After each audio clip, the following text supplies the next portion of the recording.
So the book we're launching, as I said, is The Cartiers, The Untold Story of the Family Behind the Jewelry Empire. The book is by Francesca Cartier-Brickell, and she'll appear in conversation with Meru Gokhale. Francesca Cartier-Brickell is a direct descendant of the Cartier family. Her great-great-great-grandfather founded Cartier in 1847. She is a sought-after international lecturer on Cartier's illustrious history and has given talks for major auction houses, museums, and societies. This book is the result of years of her independent research into her family and the business they founded. And Francesca has confirmed that she will be very happy to sign books for you after the launch. She will appear in conversation with Meru Gokhale, Editor-in-Chief of Literary Publishing at Penguin Random House, India. Please join me in giving them a very, very warm welcome to the stage. Francesca Cartier-Brickell and Meru Gokhale.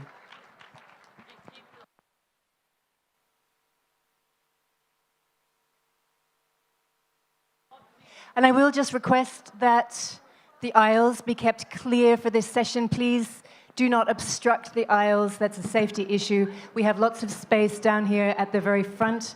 If you want to come and sit on the ground, you're very welcome to do that if you're lacking a seat. But please don't obstruct the aisles. Thank you.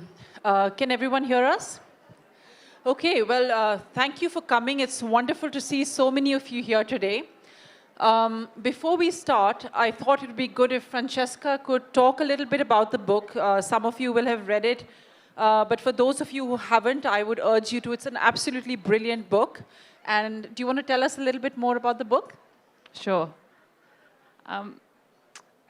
First of all, hello everyone, and thank you all for coming. Thank you. It's super exciting to be here. I hear that it's the 13th JLF, and 13 was actually the lucky number for the Cartiers. They started 13 Rue de la Paix in Paris, which is still the headquarters, so I thought it was very apt to be here this year. So I just thought I'd give you a bit of background about my book. So it was 10 years ago that my family was all in the south of France celebrating my grandfather's 90th birthday. This is a picture of my grandfather. He was Jean-Jacques Cartier, the last of the Cartiers to manage a branch of the family firm. So it was his 90th birthday, and he'd asked me to go and fetch a bottle of champagne from the cellar. And I went down there, and I was looking for this champagne, and I couldn't find it, and was about to go up empty-handed when I spotted a battered old trunk in the corner. And to cut a long story short, I went over to it, and I opened it up, and inside was not the champagne, but was hundreds and hundreds of letters, long-lost family letters that stretched back over a century and basically told the story of my family, the Cartiers, and the firm they had founded.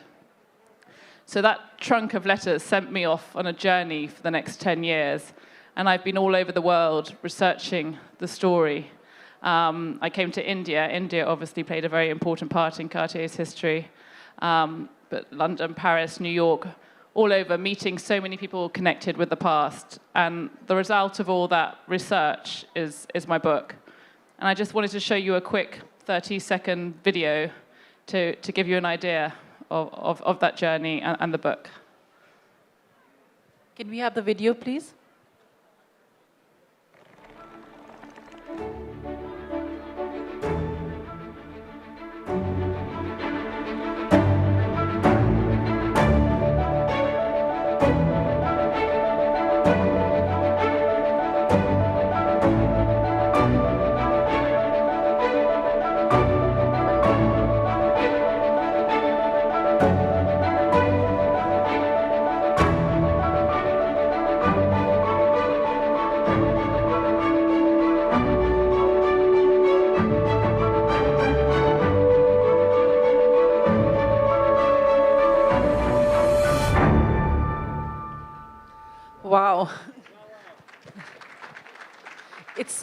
difficult to not be mesmerized by this. Cool. So Thank you. I want to ask Francesca now to read a section from the book so that you can kind of get a sense of how she's telling the story.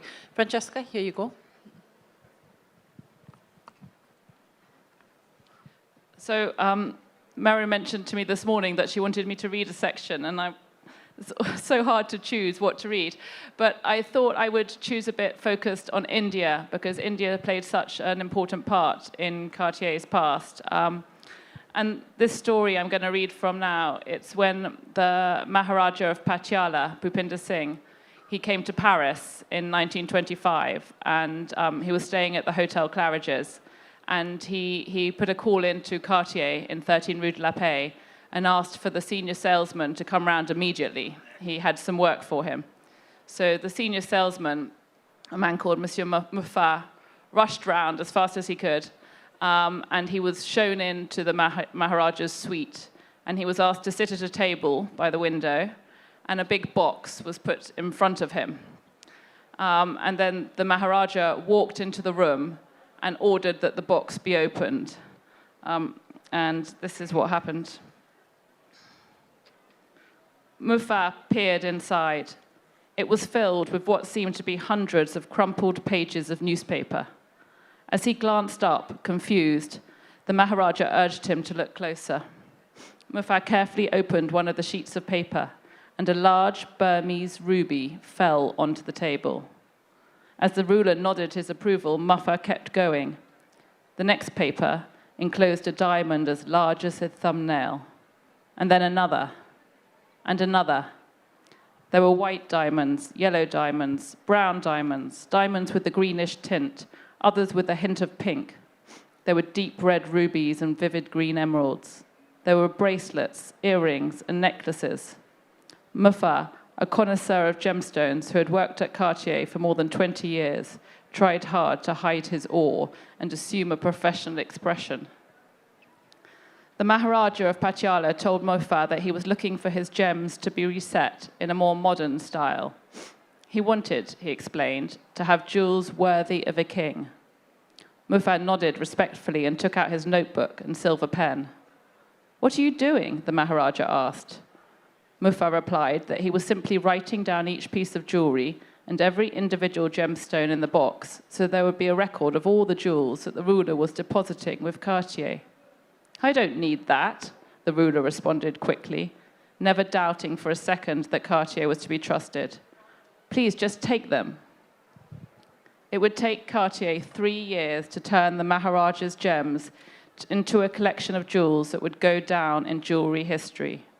There would be head ornaments, anklets, armlets, and traditional Indian jewels, from a hathpul to a diamond, ruby, emerald, and sapphire nath. More than 200 pearls were drilled to make a single bracelet. But the pièce de résistance was a necklace of such brilliance that it outshone everything else. Containing a staggering 2,930 diamonds and weighing over 1,000 carats, it was mounted in platinum and enhanced by Burmese rubies. And at its center was the yellow 234-carat De Beers diamond, the size of a golf ball and the 7th largest diamond in the world. I think we've got an image of that necklace. Can we get the image of that? Oh no, back one. Yeah. Yeah, that's the Maharaja Bhupinder Singh's son wearing the Patiala necklace. Wow. That's quite incredible and completely dazzling to think about all of these amazing pieces of jewelry. Now, as everybody here knows, Cartier is the world's most famous jewelry dynasty. But at the heart of their success lies a motto which some of you might not have heard of. And it is that they believe, never copy, only create. Do you want to tell us a little bit about how this motto came to be at the heart of their philosophy? Sure.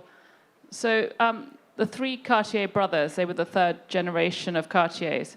It was really them that started making their own jewelry. Up until then, Cartier hadn't produced unique pieces. It had bought them in from outside workshops and sold them elsewhere. But the three brothers had this rule: never copy, only create. And the idea was that inspiration could and should be taken from everywhere, except from existing jewelry. So Louis Cartier, the eldest brother, he didn't hire jewelry designers. He hired architects or interior designers or experts in lace. He wanted to bring something else to the jewelry trade. And the result is pieces like, hopefully this will work, so this tiara, which was kind of inspired by 18th century architecture, and was very different to what other jewelers were doing at the time. When the fashion was for Art Nouveau, Cartier were creating pieces like this. But he also was very creative in terms of the materials he used. So at the time, platinum wasn't used in jewelry. It was an industrial metal. But Louis Cartier had spotted it underneath a railway carriage. He spotted this really bright, shiny metal that seemed to be strong and thin and light and flexible. And he started with experimenting with it in jewelry. And the result was he was able to create pieces that looked so much lighter than so many of the pieces made in gold or silver of the time.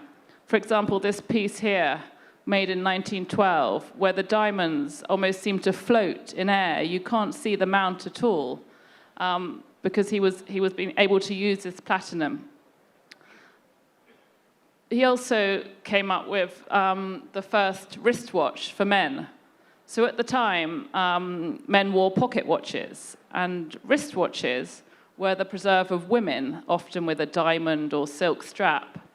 So Louis Cartier created the first wristwatch for a male aviator friend, a pilot, who complained to Louis that he wasn't able to check his time when he was flying because he couldn't take his hands off his controls and look at his pocket watch.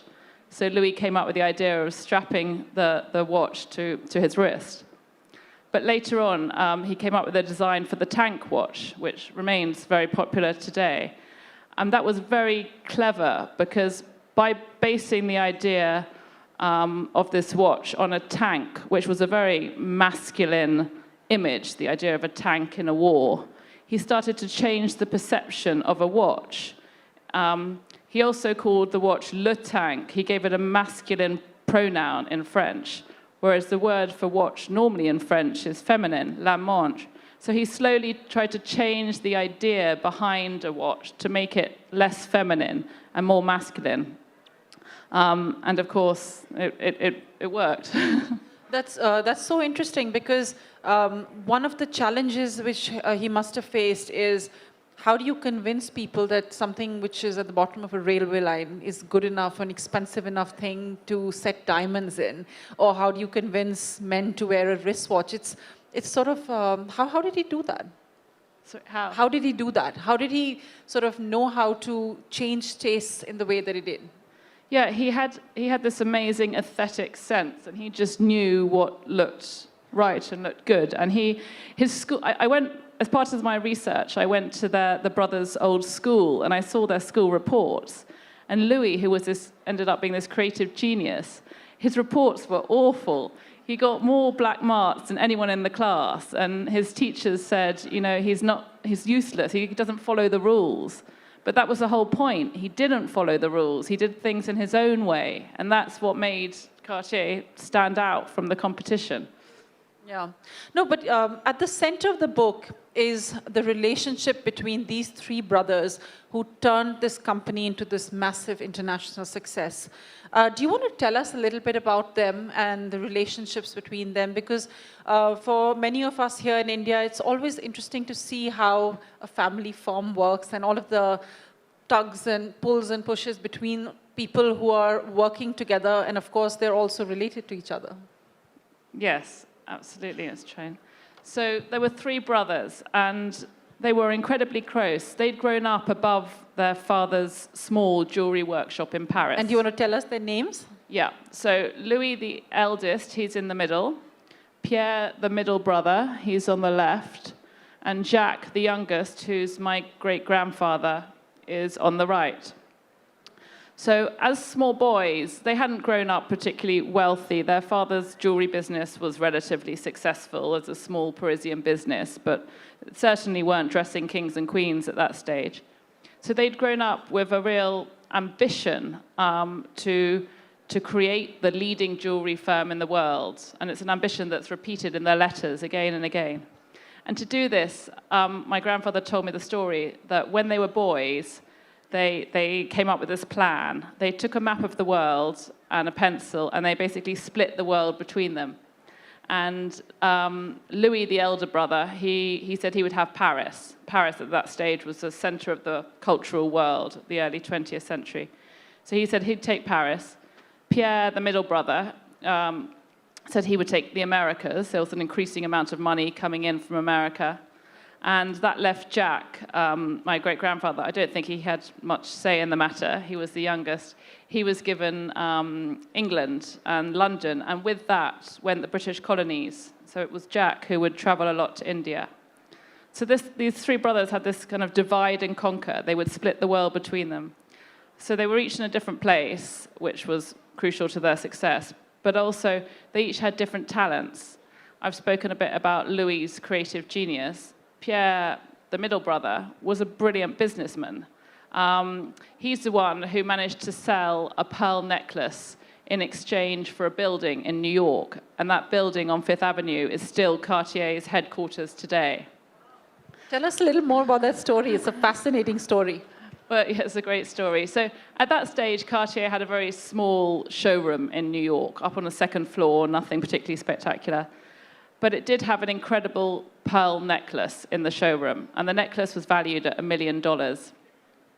And this young bride, I think she was 16 when she married her much, much older businessman husband. So this young bride saw the necklace, and she decided that she wanted it. She was called Maisie Plant, and the story goes that what Maisie wanted, Maisie got. And her husband had a townhouse, also valued at $1 million on Fifth Avenue. And he and Pierre Cartier had a little chat, and they decided to do a swap, the necklace for the building. So Cartier got the keys, Maisie got her necklace. Cartier totally transformed the building, and I've got this great letter from Pierre back to Jack, who said, finally we can start French luxury in New York. And they were so excited. And they opened the store, and it was probably the best business move of the century, because in the 1950s, when, like 30 years later, when when Maisie Plant died and her necklace was sold, it was sold for only $150,000. Because by then, cultured pearls had exploded onto the market, so the value of natural pearls had totally plummeted. So yeah, that's wow. And where is the necklace now? I think it's split up like so many of those. Yeah. Now, Cartier jewels are some of the most iconic pieces of art heritage in the world. Each one has a legend attached to it. There's the Hope diamond, there's the Romanov emeralds, there are the Panther pieces.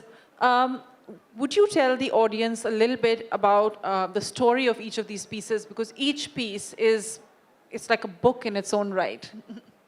Yes, it's true. It could have been many books. Let me move this one. So this is the cursed Hope diamond. So when Pierre Cartier was starting a store in New York, his philosophy was that they should only sell big, important gemstones, because the brothers had a rule they should never advertise. They were trying to attract royalty. If they advertised in magazines and newspapers, it wasn't the right image for them. So the best form of advertising was word of mouth. So the way to get mentioned on dinner party circuits was to sell really big, important jewels. So the Cartiers had bought this cursed diamond, and they'd bought it with this client in mind, Miss Evelyn Walsh McLean, very wealthy American heiress. The first time she was showed the cursed diamond by Pierre, she quite liked it, but in the end she decided it wasn't for her. So Pierre then had it reset in a new setting and showed it to her again. And she was a bit more keen this time, but still not totally convinced.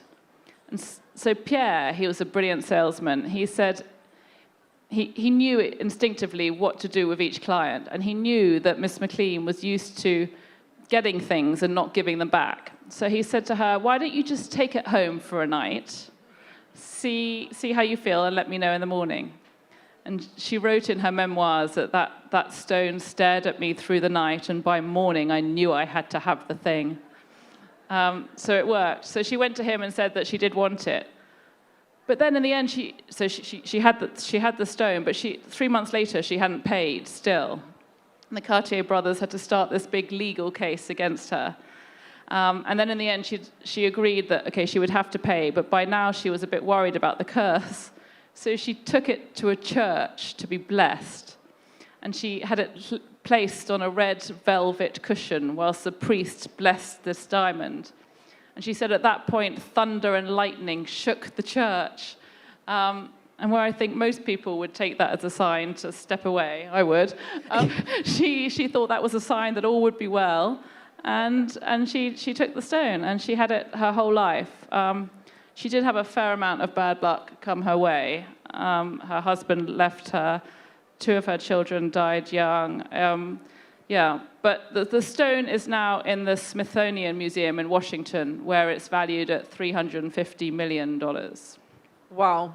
And the Hope Diamond has an India connection, if I'm not wrong. Yeah, initially it was meant to have been potentially taken. Do you want to tell the audience the story of the connection of the Hope Diamond with India, and also what was the curse? What was the curse? Well, I mean, yes, it was meant to have been taken from the eye of an Indian god initially, and that's why it was said to have been cursed. And then previous owners had awful fates, like being torn apart by wild dogs, or an actress wearing it had been shot on stage, and it was in the French crown jewels, and obviously Marie Antoinette got beheaded. That wasn't great. So yeah, there was a series of negative things. My grandfather told me when he found out that it had been in his family, he was terrified that there'd be a curse associated with it. So he wrote to his father from boarding school saying, "Is it true? Is there a curse? All the boys at boarding school are teasing me, saying my family is cursed." And his father wrote back and said, you know, don't believe what you read in the magazines. It's a good way to sell a magazine or to sell a jewel, but, but not real. And tell us about the Romanov emeralds. I think you've got a little bit about those. Yeah, well, I'll tell you what. That's the panther. Well, panther first. So obviously the panther became associated with Cartier. It was really the Duchess of Windsor, I think, who was the first to really pick up on the panther in a big way, because she was quite a strong, formidable woman, and I think liked the image of this panther. But my grandfather told me another story, because his favorite book as a child was The Jungle Book. And his father used to always read him The Jungle Book at night. And he showed me his original Jungle Book. And in it, his father had marked in the margin, and he'd circled a picture of Bagheera the panther chasing another animal. And he'd done a little note to make it into a jewel. So that you can see how the inspiration is coming, you know, even from a father reading his son a bedtime story. Wow. Yeah. And do we have anything on the famous emeralds, or? Yeah, I think. Oh, well, this is interesting, because one of the things we were talking about backstage when we were chatting was each of these pieces has its own history, and they're fascinating pieces in their own right, but just as interesting as the pieces of jewelry themselves are the clients who bought these pieces, because they were some of the richest, most enigmatic, most powerful people in some cases in the history of the world. And just as each piece tells a story, the owner of each piece also tells a story, not just about Cartier, but also it's in a way the history of the world. So do you want to tell us a little bit about who these people are and these pieces of jewelry? Yes, absolutely. Well, I mean, that's what always interested me, is not so much the jewels itself, but the stories behind them. And that story, you know, because jewels are such emotive things, you don't tend to give a jewel on a whim. You give it, it's often an act of love or a way of saying sorry, or someone's died and it's been passed down. So I found that was why writing this book was so interesting. I got into so many different human stories. But also it became, in a way, the story of the world, because following the jewels is like following the money and following the power around the world. So when Cartier started, it wasn't huge initially, and so the early clients were actually the courtesans rather than the queens. We've got a courtesan there, La Barucci, on the left. And then later on, it would be the Russians, the Romanovs, you know. So on the second from the left, we've got Grand Duchess Vladimir, and she's wearing the Romanov emeralds on her headdress. She received them as a gift on her wedding. Later, of course, she would, or the Russians would smuggle their jewels out of Russia during the Russian Revolution. So whereas Russia had been the best country for Cartier in terms of clients, then Cartiers ended up buying all the jewels back from the Russians that they had sold their jewels to, and remounting them and selling them to other clients, which they did with the Romanov emeralds. So just jumping a bit, but on the far right is Barbara Hutton, American heiress, wearing those same Romanov emeralds in the 1960s. So those are the same emeralds. Those are the same emeralds. And those of you who saw the Netflix series, The Last Tsars, I think there's a scene in which these emeralds are smuggled just before the execution, and they try to stitch them into their clothes and go away. Exactly, and sometimes they even swallowed them, because that was the only way to avoid detection by the Bolsheviks on the way out. After Grand Duchess Vladimir, we've got the Duchess of Manchester wearing that big tiara I showed you earlier on. We've got the English aristocracy and the American dollar princesses who are kind of shipped over from America to prop up the English aristocracy. Then we've got the Maharaja of Patiala in the middle there. And the Indians were so important in the 1930s during the Great Depression in the West. I mean, many luxury firms went under, but because Cartier had these great big commissions from the Maharajas, it really kept them going. Next to him, we've just got Gloria Swanson. I just thought it was fun to show her because she was one of the first kind of Hollywood stars. And so Cartier then switching their focus, instead of dressing just kings and queens and aristocrats, are now catering to actresses. And what's interesting there is that movies were in black and white, so rubies and emeralds didn't show up on screen. So they had to dress in diamonds and rock crystal. She's wearing her famous diamond and rock crystal bracelets there. So did they actually have real diamond pieces for those? They really did have diamond pieces, but after that, a lot of copycat firms did kind of imitation diamonds. So for something like that, you'd have a silent movie being made and a priceless piece of jewelry as a part of the movie. Yes. How amazing. Exactly, and it's a perfect advertisement, you know, whereas previously a queen wearing a tiara was a perfect advertisement. Now you've got another brilliant brand ambassador. And then we've got Marjorie Merriweather Post on the left, who was a big American Cartier client, and Barbara Hutton, as I said. But yeah, it's just that following wealth around the world, you see the rises and falls of the different countries. Absolutely, it is just following the money over here. I just want to touch upon something that you mentioned here about how the company and their relationship with India during the Great Depression sort of helped see them through when a lot of other luxury firms were collapsing. And there's a wonderful bit in your book about the 1911 Darbar of the coronation, and there's a lovely line here which says that coronations are big business, actually, for if you're a top-end jeweler. Do you want to tell us a little bit about that, how, I can't remember which of the brothers it was who came here to find clients at the time, and how they went about meeting Indian royals and selling to them? Yes, sure. So, Jack, I think we just have to pause for a second here and maybe continue the story, because we're lucky today to have with us the erstwhile Princess of Jaipur and Member of Parliament, Diya Kumari ji, who's come here specially to launch this book.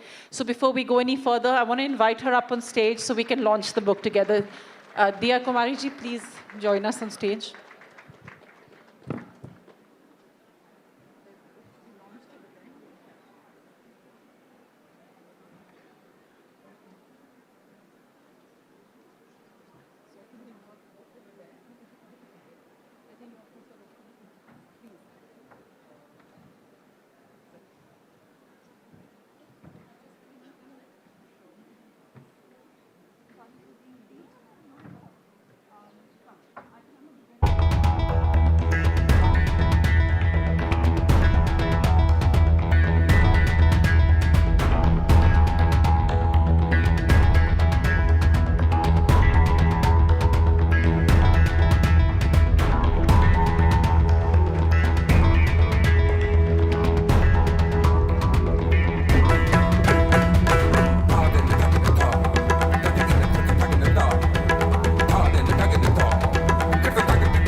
Thank you so much. Diya Kumari ji, would you like to say a few words? Please do.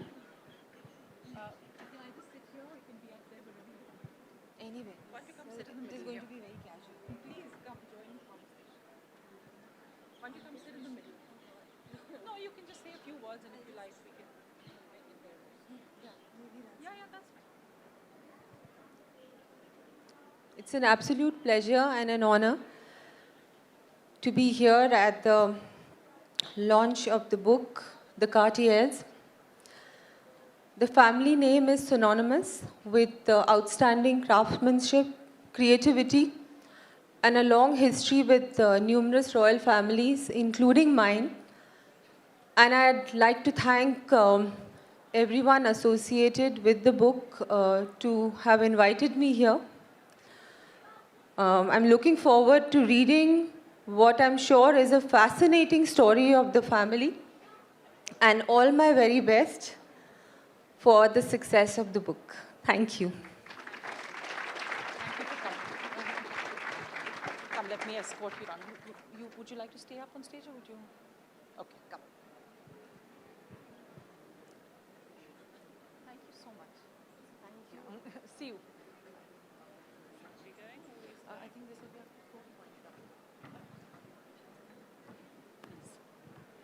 We'll leave an empty chair over here. And I think we're also kind of running out of time. So what we're going to try and do is I'm just going to ask Francesca one more question, and then she's going to close with the reading of the book. Is that okay? All right. Do you want to continue what you were saying? Because I interrupted you.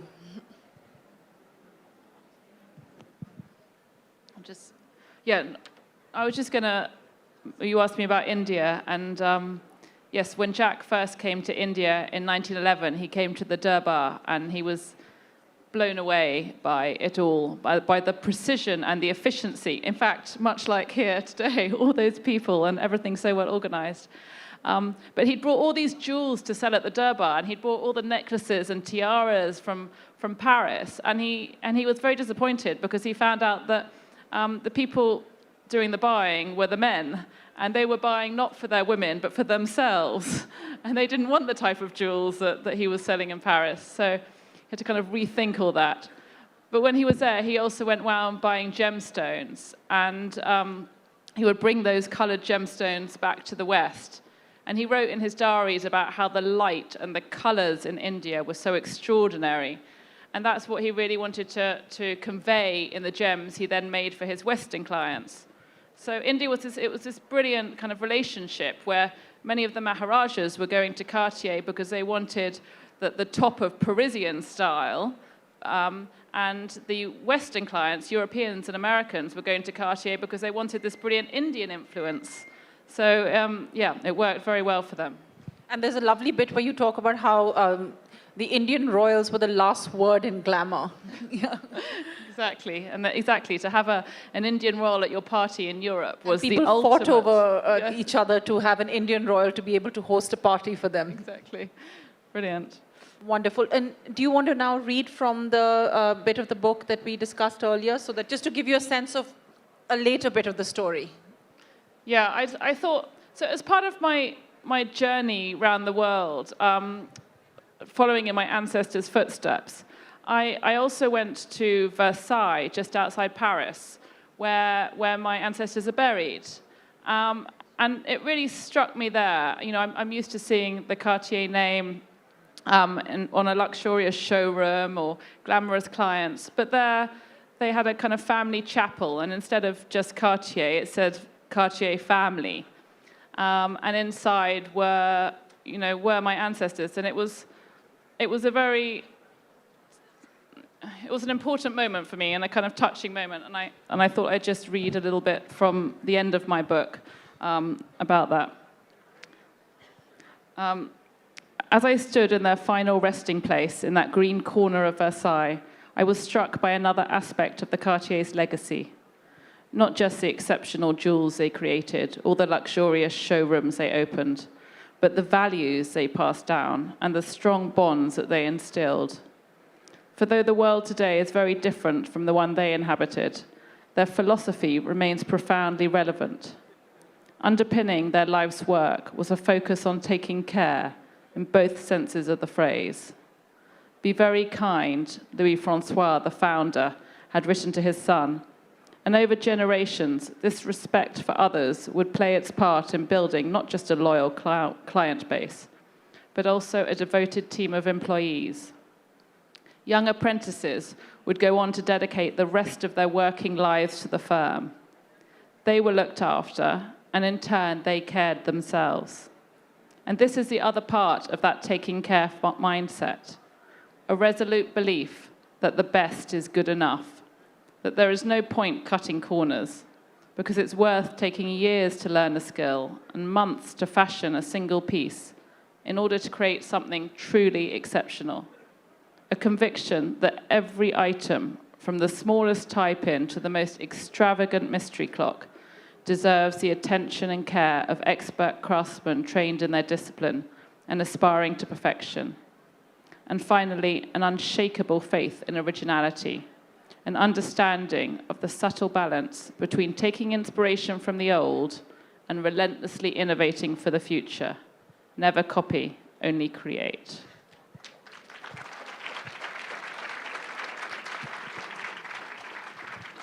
And before we leave, I think we have 2 more minutes, and I want to end the session by asking Francesca, what is your favorite piece of Cartier jewelry and why? Gosh, such a hard one. If you had to pick one of these dazzling jewels, which one would it be? It does change, but I do love the tutti frutti pieces where Jack bought carved emeralds and sapphires and rubies from India and took them back and put them together, a bit like this brooch here.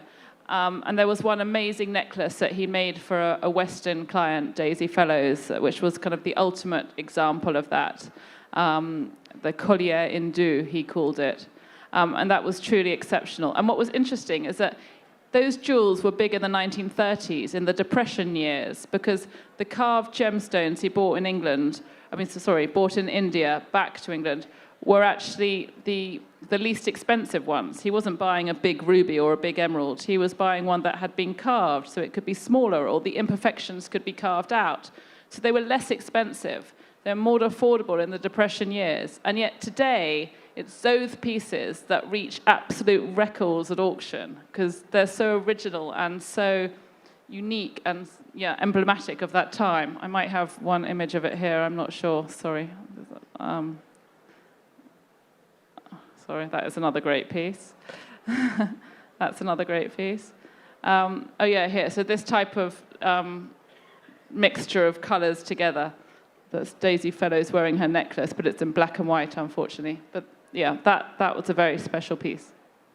Wonderful. Well, Francesca, thank you so much for being here in Jaipur. And thank you, audience, for listening so patiently. And please do read the book. And Francesca is going to be signing now. Thank you very much.